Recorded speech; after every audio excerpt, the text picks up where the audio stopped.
Thank you very much. Okay, next slide, please, Narelle. If you've got any questions about what I've just talked about, we can answer those during the Q&A session. So I'd like to introduce Stuart Johnson, who's going to talk today about the overview of feral pig management and the work being done by Queensland Parks and Wildlife Service. So thank you, Stuart. Over to you.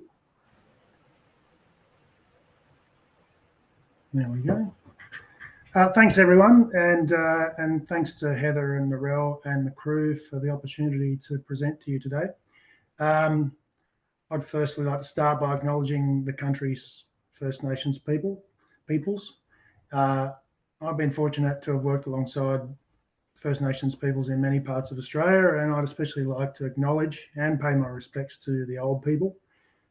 And I'd especially like to acknowledge all First Nations people who are working to keep their culture strong. Heather introduced the meeting with a bunch of interesting statistics regarding the state of feral pig management across the country. And today I'd just like to give you a very brief overview of the management of feral pigs that's undertaken by the Queensland Parks and Wildlife Service, which you also might hear me refer to as QPWS, just out of habit. They're the same thing. As I go, I'll touch on a few examples of our key management methods, including some new and emerging stuff that we're working with, and might wind up by just touching or reflecting on a couple of key lessons. Slide 2, thanks, Narelle. So who are the Queensland Parks and Wildlife Service again? Our agency was established in 1975 to provide specialist and conservation-focused management of the new national park estate. Up until that time, all the protected areas had been managed by the Forestry Department. We now manage all the national park estate, and kind of ironically, we now also manage the state forest estate.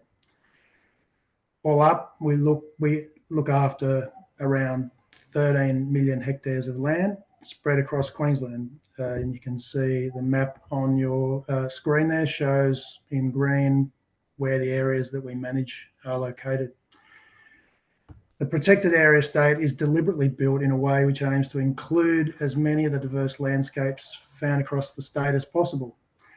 So as a direct result, we find ourselves managing pests, plants and animals, of which feral pigs are a significant one, in a very broad range of settings, from the savannas of Cape York, the red sand dunes of the Simpson Desert, the Gondwana rainforests of that coastal area near the New South Wales border, even islands off the coast. Some areas are very, very large, some areas are very tiny, some are remote, some back onto people's yards. All of which provides us with challenges. An important change in more recent times is that the Queensland Parks and Wildlife Service have embraced the idea of meaningful co-steward of management of land with First Nations people. And that involves giving First Nations people a meaningful say in how the protected area estate of Queensland is managed, including with pest management. Slide 3, thanks, Narelle. Okay, feral pigs. I think we're probably just the same as everybody else here. We've got them, but we don't want them. We pretty much, in common with everybody else as well, have almost no opportunities for either preventing their arrival or eradicating them completely from the land that we manage. We don't even really have much of an opportunity to contain them to particular areas. So almost all of our feral pig work aims to simply reduce their impacts on the landscape. In order for us to be effective in that, our efforts need to match the landscape settings on which we're delivering them. As a result of that, because we've got a diverse bunch of landscape settings, we do employ a range of techniques across the state, but by and large, the heavy lifting is pretty much done by just 3 different methods. So I'm just going to quickly run through those now. Slide 4, thanks, Narelle. Aerial shooting.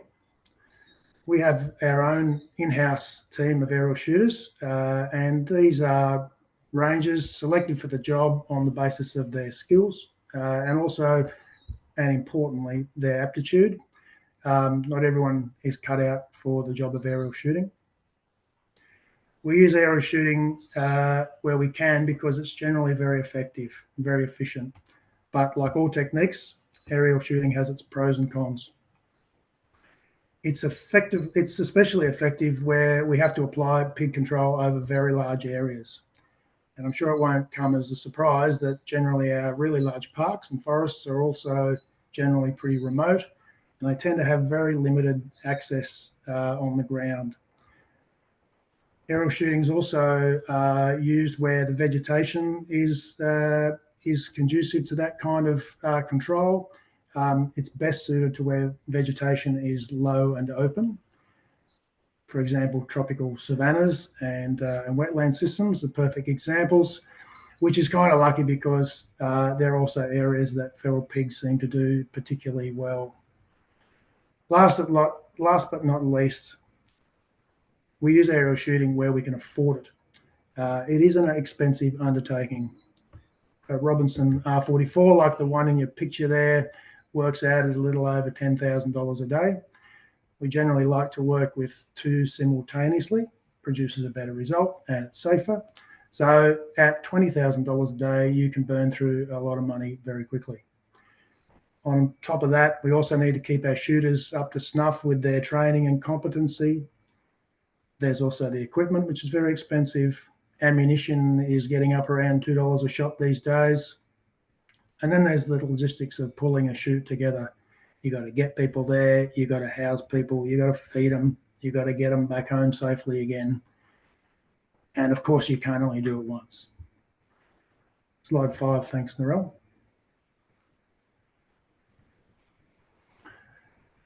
This is an example of a case study of one of the places where we've undertaken aerial shooting of feral pigs.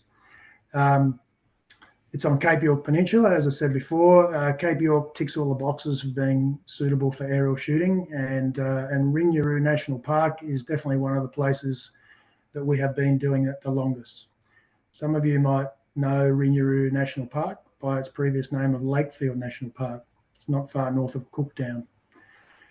The Normanby River runs right through the middle of the park, and the floodplain of that river, with its extensive system of wetlands, occupies about half of the park. And this is where the highest numbers of pigs occur, and it's in this area where aerial shooting efforts have been focused.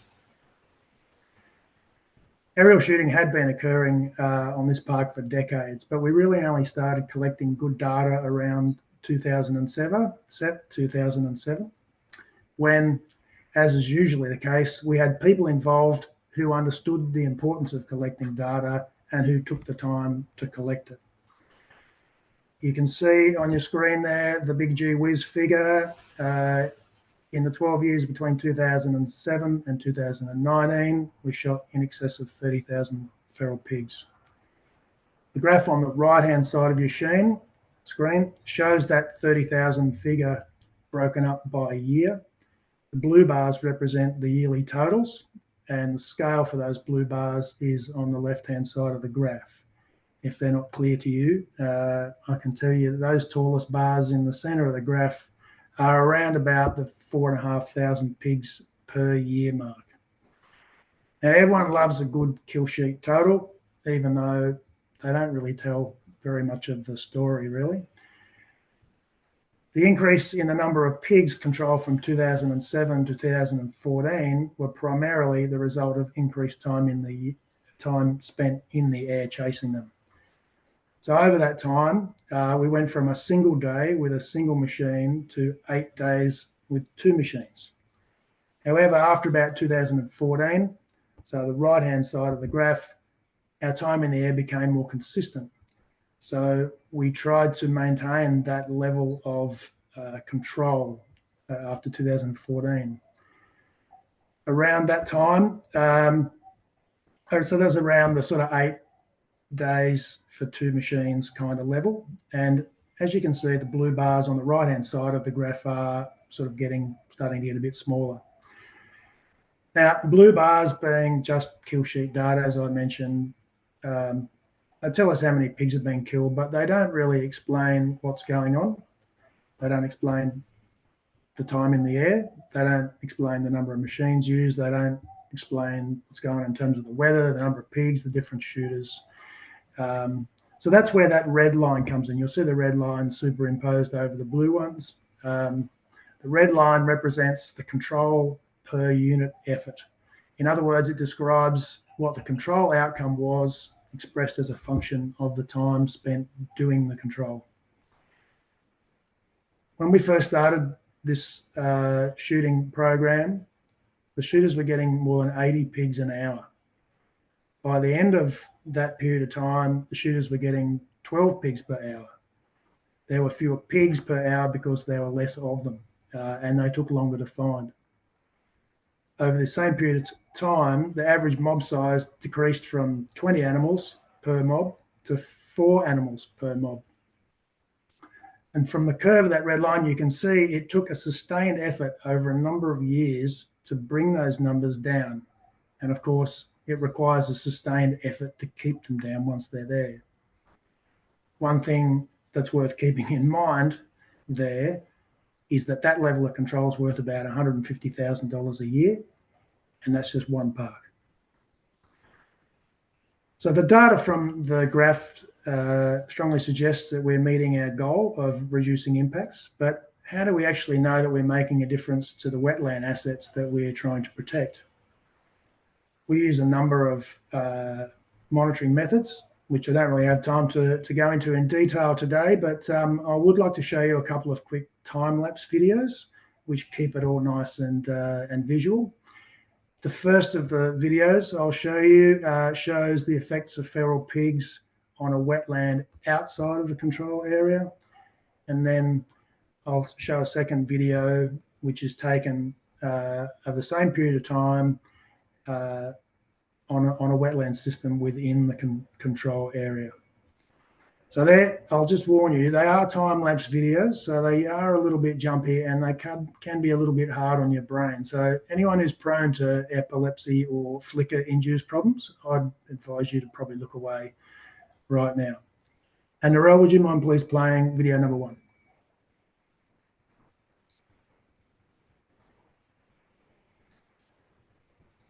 And this is typical of the sort of wetlands that we find on Ringaroos National Park, and indeed, you know, all up and down Cape York, really. As you can see, there's no shortage of pigs.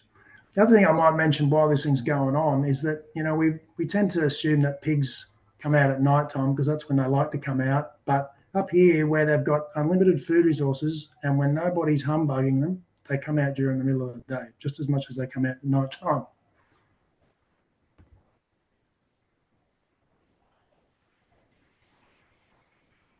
So you can see by the end of that period of time, that lagoon's looking pretty stirred up. A lot of the aquatic plants have been eaten. You can only imagine what's happening to the turtles and the frogs and stuff that are trying to hide in that vegetation. And of course, they're churning up the bare ground in the foreground. And you can see from the before and after shots that, you know, even after a short period of time, there's a lot of damage that pigs are inflicting on that wetland. No. So Narelle, if you could play the second of those videos to compare this. As a reminder, this is a swamp, a wetland system that's within the control area.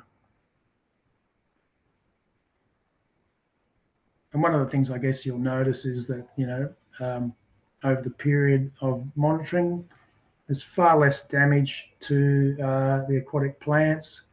There's hardly a pig in sight. You will see a pig's hairy butt there in a sec, just in a couple of frames, but by and large, there's not very many pigs digging up that wetland. And at the end, probably speaking a little bit ahead of myself here, but you'll see that when you compare this wetland to the one that wasn't in an area of control, this wetland's in far better condition.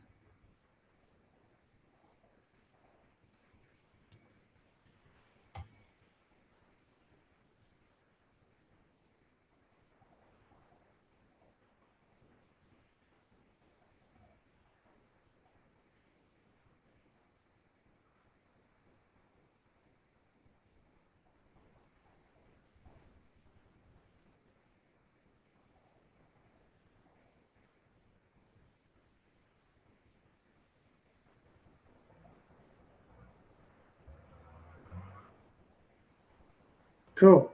Thank you, Narelle. So anyway, look, as a bit of a wrap there, those videos are strongly suggestive of a reduction in pig impacts on the wetlands as a result of our aerial shooting program. Look, we do more quantified, pointy-headed monitoring as well, but those videos, I think, are really good at telling that story. Slide 6, thanks, Narelle. Trapping. Okay, I'm not going to dwell on trapping too much because it's a technique that's familiar to everybody here. At the end of the day, trapping does work. It's very useful. However, it is mostly limited to specific and localized problem areas. Historically, the big limitation for us with the use of traps has been a significant investment in staff time that's required to safely and legally operate them.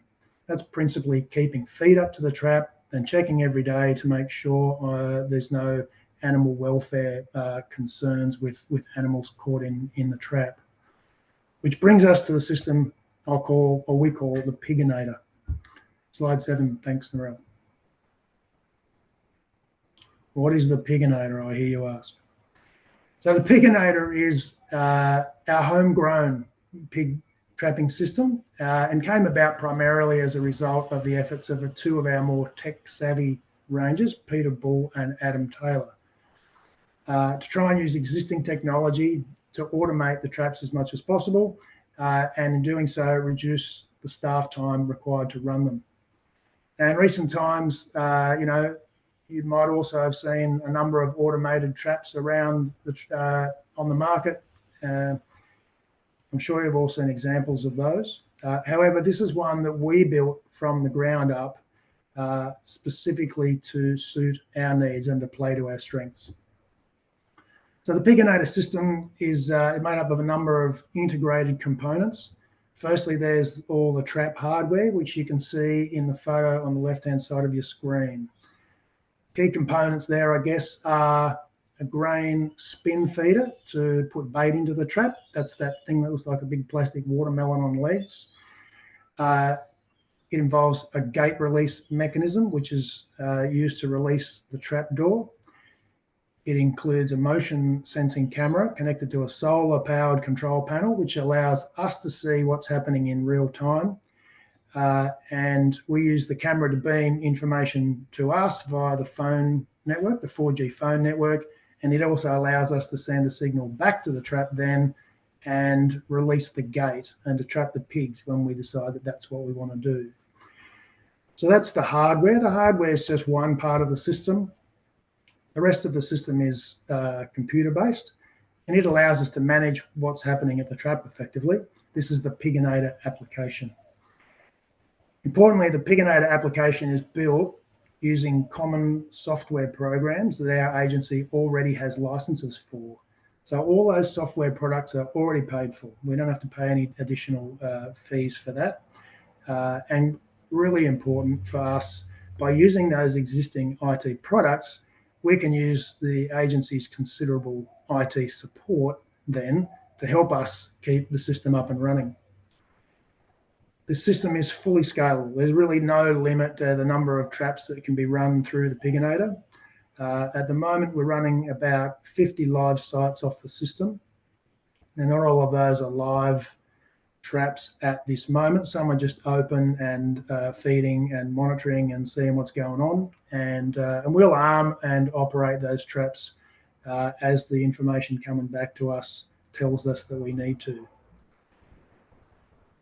As with anything that runs on 4G cameras, it requires a SIM card and you need to pay for a plan to provide you with access to the network. But that's simply a matter of more traps, bigger plan, more dollars.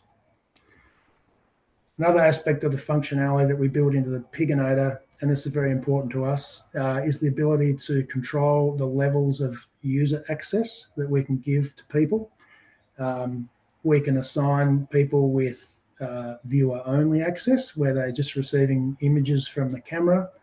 We can assign people trap operation access, and within that we can configure that access so that it only applies to certain groups of traps. So we can have people at a particular management unit with the ability to see and manage the traps that are meaningful for them, but they can't see the ones that are happening 300 kilometres away in another national park.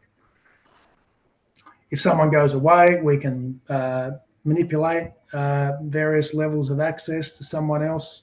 I mentioned Adam Taylor before and Pete Bull. Pete's been away on holidays, good on him. And Adam's been looking after managing the Piginator system on his behalf.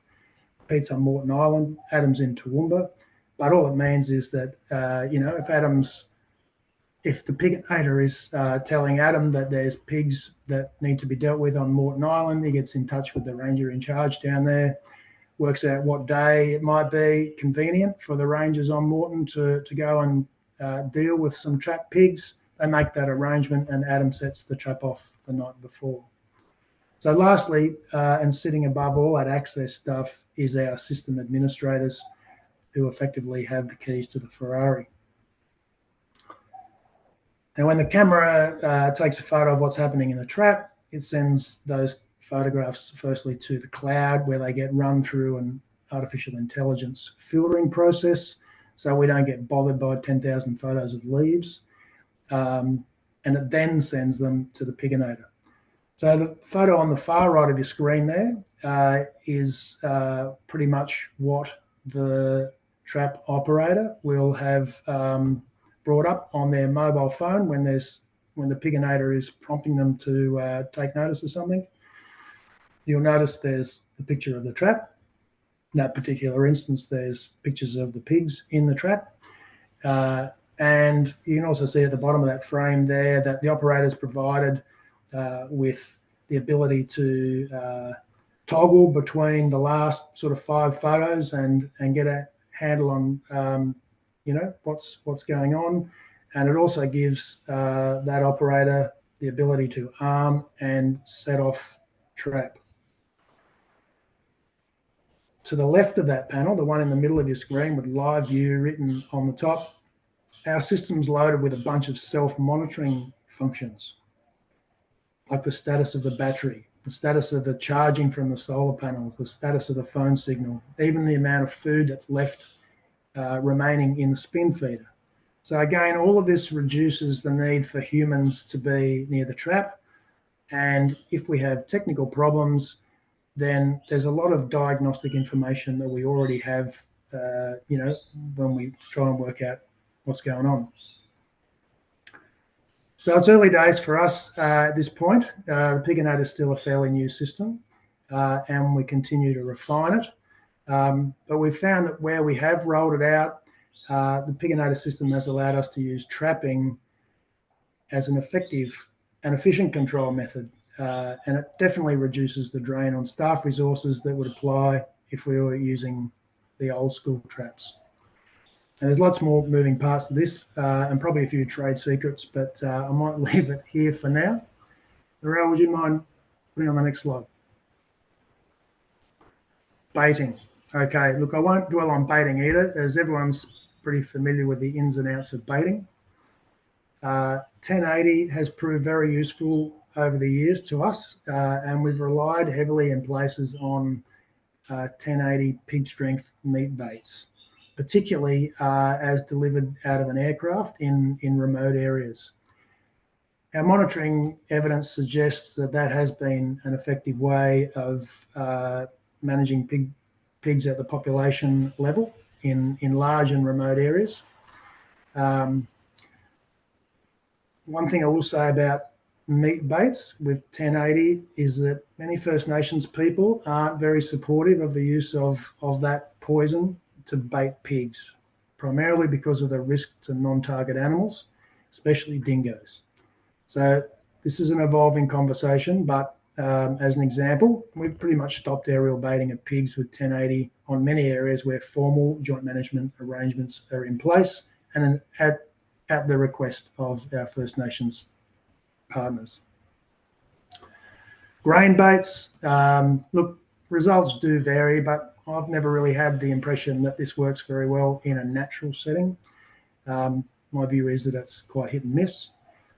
We have plenty of camera evidence of pigs cheerfully eating unbaited grain night after night until the night that 1080 goes in, and then they'll take one smell of it and they'll walk off. With plenty of observations of pigs also vomiting up poisoned grain, possibly surviving, and it's highly likely that those two things are connected. If they survive and get very sick from 1080 poisoning, they're very likely not to go near that again. Slide 9, thanks, Narelle. Hog on. Okay, look, I won't dwell on hog on too much because I know Perry's going to talk more about this product after me. My view and the view of the rangers whose opinions I trust is that hog on is a good and effective product. We've definitely had some really good success with hog on, particularly in combination with these Piginator pig traps. My view, in a nutshell, is at the end of the day, your level of success with hog on is going to be directly proportional to the effort that you put in with pre-feeding. This is another time when one of those spin feeders and a motion sensing camera are worth their weight in gold. So at the end of the day, if you can get a pig eating hog on, they're going to die. Getting them to eat it is the key. Next slide, thanks, Narelle. Okay, other methods. They're the ones I mentioned are the kind of big three. I'll just touch on a couple of others because from time to time we might have to think outside the box, or maybe supplement one of the other ones we're using.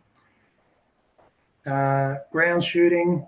Look, in the past, ground hunting was used widely as a control method, but it's always going to be limited in terms of the number of animals that can be controlled in this way. And on public land, like national parks and state forests, where you have public access, it does come with an elevated level of risk compared to some of the other methods. Some of these risks simply can't be mitigated. So it's usually a little bit of return for a lot of risk. Ground hunting, as I said before, ground hunting does still have a place for targeting specific problem animals, but it's not the sort of thing you can really rely on to deliver meaningful control at any sort of scale. Dogs, look, there's an increasing use of detector dogs generally across pest and natural area management, but it's not that suitable for pigs, I don't believe. We definitely don't do pigs, pig dogs grabbing pigs by the ears and that sort of thing. We just don't do that. Exclusion fencing, the photo on the right shows Pandanus Lagoon. The Pandanus Lagoon is on Oila Tumatang National Park on Cape York near the town of Cowan. It's very dear to my heart actually because it's one of my old parks. Pandanus Lagoon was one of a pair of lagoons that we used to study the effects of pigs on wetland systems.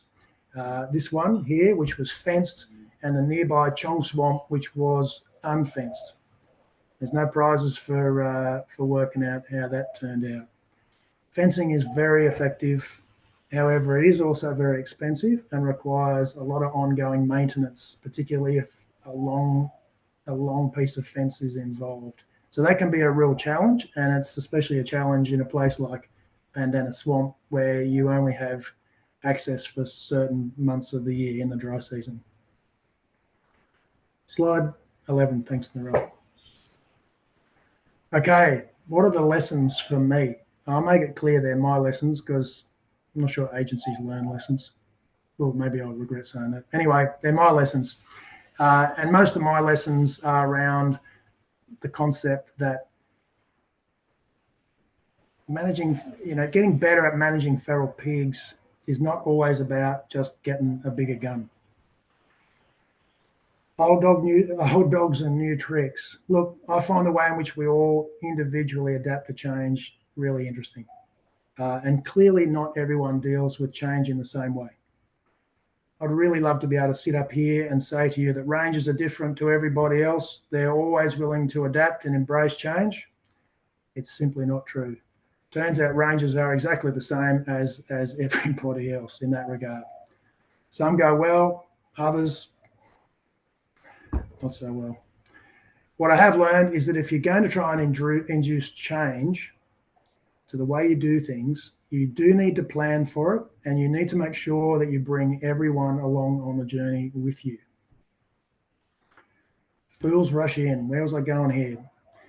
Okay, I have vivid memories of walking past one of my favourite swamps up north, which was looking particularly good, just in time to see, this kind of big pig wander out with his belly full of turtle eggs scraping on the ground. And on that occasion and others like it, I know that it invokes in me an emotional response. That is usually quick, grab the gun, I need to shoot this damn pig as quickly as possible. And I'm sure we've all done something very similar. While that might make us feel, better at the time, very likely it doesn't make a lot of difference in the big scheme of things. In fact, sometimes it can even make matters worse in the long run. So it's taken me a while to work it out, but in pest management especially, putting those emotional reactions to one side and giving rational thoughts a chance is important. After all, feral pig management is a marathon, not a sprint. Lastly, data. You heard Heather say it at the beginning of the meeting, you can't manage what you can't measure. If you have a pig problem that needs attention, think about what data you might need and collect good data, even if it's just to answer the basic questions. How many pigs have I got and where are they coming from? Doesn't always need, fancy tracking collars and the like. If you can, think about putting out a pile of food with a camera on it and see what happens, analyze your data, or talk to someone who is good at that sort of stuff. Not everybody is. Sometimes the information you need is right under your nose and it's just not obvious. Finally, use that data to inform and refine your work. There's no doubt that pigs are smart animals, no question, but humans are smarter. That's me. Thank you. Thank you very much, Stuart, for your presentation. And if anyone's got questions, please remember to put them into the Q&A section in Zoom so we can get to them in a little while once Perry has finished speaking.